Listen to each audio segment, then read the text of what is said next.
সুপ্রিয় দর্শক, আসসালামু আলাইকুম। রিফা রান্নার রেসিপি থেকে সবাইকে স্বাগতম। আজ আমি আপনাদের মাঝে শেয়ার করব পেঁপে আর ছোলার ডাল দিয়ে খুবই মজাদার একটি রেসিপি। আপনারা চাইলে কিন্তু এই রেসিপিটি বানিয়ে গরম ভাত অথবা রুটি পরোটার সাথেও কিন্তু খেতে পারবেন। আশা করছি আমার আজকের এই রেসিপিটিও আপনাদের কাছে খুবই ভালো লাগবে। আর রেসিপি ভালো লাগলে ভিডিওতে অবশ্যই একটি লাইক দিয়ে শেয়ার করার অনুরোধ রইল। আর আমার চ্যানেলটি এখনো সাবস্ক্রাইব করে না থাকলে চ্যানেলটি সাবস্ক্রাইব করে পাশে থাকা বেল আইকনটি অন করে রাখবেন। তাহলে আমার প্রতিদিনের নতুন নতুন রেসিপিগুলো সবার আগে আপনার কাছে পৌঁছে যাবে। তাহলে আর কথা না বাড়িয়ে চলুন রেসিপিটি দেখে নিই। আজকের এই রেসিপিটি বানানোর জন্য চুলায় একটি পাতিল বসিয়ে দিয়েছি আর তার মাঝে দিয়ে দিচ্ছি পরিমাণ মতো তেল। দিয়ে দিচ্ছি 3 থেকে 4টি পেঁয়াজ কুচি। পেঁয়াজটাকে তেলের সাথে নেড়েচেড়ে আমি 1 মিনিটের মতো ভেজে নিচ্ছি। পেঁয়াজটা আমি 1 মিনিটের মতো ভেজে নিয়েছি। এখন এর মাঝে দিয়ে দিচ্ছি 1/2 চা চামচ আস্ত জিরা আর দিয়ে দিচ্ছি 3টি সাদা এলাচ আর 3 টুকরো দারুচিনি। এবার এই মশলাগুলোকে আমি তেলের সাথে নেড়েচেড়ে কিছুক্ষণ ভেজে নেব। এখন এর মাঝে দিয়ে দিচ্ছি আমি 1 চা চামচ আদা রসুন বাটা আর দিয়ে দিচ্ছি 1/2 চা চামচ জিরা বাটা। এবার এই মশলাগুলোকে আমি তেলের সাথে একটু কষিয়ে নেব। তেলের সাথে একটু ভেজে নিয়েছি, তারপরে এর মাঝে দিয়ে দিচ্ছি কেটে রাখা পেঁপে।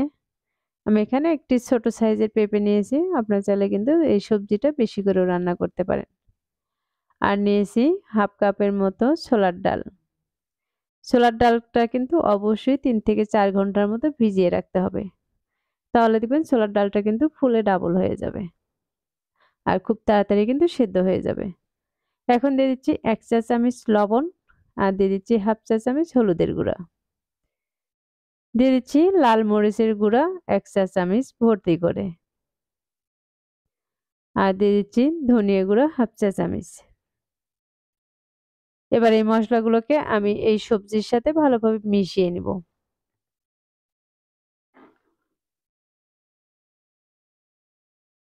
আমি এগুলো কিন্তু সবজির সাথে খুব ভালোভাবে মিশিয়ে নিয়েছি।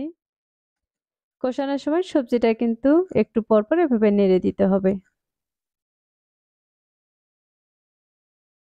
এবার আমি কিছুক্ষণের জন্য ঢাকনা দিয়ে ঢেকে রেখে দিচ্ছি। এটাকে আমি 1 মিনিটের মতো ঢাকনা দিয়ে ঢেকে রেখে দিয়েছিলাম। তারপর ঢাকনাটাকে সরিয়ে নিচ্ছি। নিয়ে আবারও কিন্তু এগুলো নেড়ে দিচ্ছি। আর এই পর্যায়ে এই সবজির ভিতরে আর কিন্তু কোনো রকম পানি নেই। পানিটা শুকিয়ে কিন্তু এর তেলটা উপরে ভেসে উঠেছে। তারপরে এটাকে আরো আমি 1 থেকে 2 মিনিটের মতো এভাবে কষিয়ে নিচ্ছি। সবজিটা মূলত যত কষানো ভালো হবে, খেতেও কিন্তু খুবই টেস্টি হবে। দেখতে পাচ্ছেন আমি কিন্তু সবজিটা খুবই ভালোভাবে কষিয়ে নিয়েছি। এ পর্যায়ে কিন্তু আমার সবজিগুলো কষানো হয়ে গেছে। এখন এর মাঝে দিয়ে দিব আমি পরিমাণ মতো পানি। ডালটা সেদ্ধ হতে যতটুকু পানির প্রয়োজন আমি ততটুকুই কিন্তু দিয়ে দিচ্ছি। আপনারা চাইলে এই ডালটা কিন্তু আলাদাভাবেও সেদ্ধ করে নিতে পারেন। তাহলে কিন্তু আরো খুব ভালোভাবে সেদ্ধ হবে। এখন ঢাকনা দিয়ে ঢেকে রেখে দিচ্ছি 2 থেকে 3 মিনিটের মতো। আমি 3 মিনিট পর ঢাকনাটাকে উঠিয়ে নিচ্ছি। আর এ পর্যায়ে দেখতে পাচ্ছেন এখানে পানিটা কিন্তু অনেকটা কমে গেছে। আমার সবজিটা কিন্তু এ পর্যায়ে রান্নার শেষের দিকে। এই সবজিটা কিন্তু আর বেশি সময় জাল করব না। 1 থেকে 2 মিনিট জাল করলেই কিন্তু হয়ে যাবে। আর এ পর্যায়ে কিন্তু আপনার ডালটা চেক করেও নিতে পারেন ডালটা কতটুকু সিদ্ধ হয়েছে। আমি এটা একটু চেক করে নিয়েছি। ডালটা কিন্তু খুব ভালোভাবে সিদ্ধ হয়ে গেছে। এই লাস্ট পর্যায়ে আমি দিয়ে দিচ্ছি কিছুটা পরিমাণে ধনিয়া পাতা। আপনারা যদি ধনিয়া পাতাটা পছন্দ না করেন তাহলে কিন্তু নাও দিতে পারেন। ধনিয়া পাতাটা নেড়েচেড়ে মিশিয়ে নিয়েছি আর দিয়ে দিচ্ছি ভাজা জিরের গুঁড়া 1/2 চা চামচ।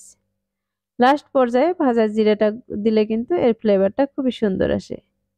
আমার এই পর্যায়ে কিন্তু রান্নাটা হয়ে গেছে। এটাকে আমি চুলাটা অফ করে দিচ্ছি। আর এগুলো আমি একটি বাটিতে উঠিয়ে নিয়েছি। এগুলো ওঠানোর পর দেখে কিন্তু বুঝতেই পারতেছেন মাশাআল্লাহ এই সবজির কালারটা যেমন আকর্ষণীয় হয়েছে আর এটা খেতেও কিন্তু খুবই টেস্টি ছিল। যেকোনো ভিডিও আপনাদের মাঝে শেয়ার করার আগে আমি কিন্তু চেক করে তারপর আপনাদের মাঝে শেয়ার করি।